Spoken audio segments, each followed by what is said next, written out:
اچھے اخلاق اللہ رب العزت کی طرف سے بہت بڑی نعمت ہے۔ اللہ جسے چاہتا ہے اچھے اخلاق والی خوبصورت نعمت سے نواز دیتا ہے۔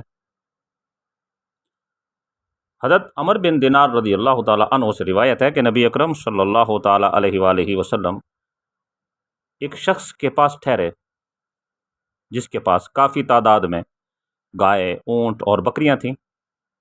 اس نے آپ صلی اللہ علیہ وآلہ وسلم کی مہمان نوازی بھی نہیں کی اور ٹھہرنے کو بھی نہیں کہا۔ تو چلتے چلتے ایک دیہاتی عورت کے ہاں سے گزر ہوا جس کے پاس چند بکریاں تھیں۔ اس نے آپ صلی اللہ علیہ وآلہ وسلم کو اپنے ہاں ٹھہرنے کا کہا اور آپ صلی اللہ علیہ وسلم کی خاطر بکری ذبح کی۔ تو آپ صلی اللہ علیہ وسلم نے فرمایا کہ اس شخص کی حالت دیکھو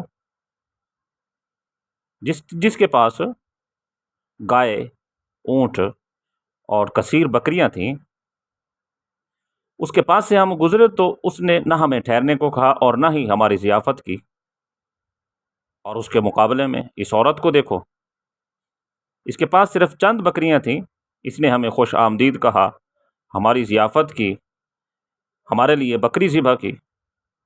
نبی کریم صلی اللہ علیہ وسلم نے فرمایا یہ اخلاق اللہ کے ہاتھ میں ہیں، جسے چاہتا ہے اسے ان میں سے اچھے اخلاق بخش دیتا ہے۔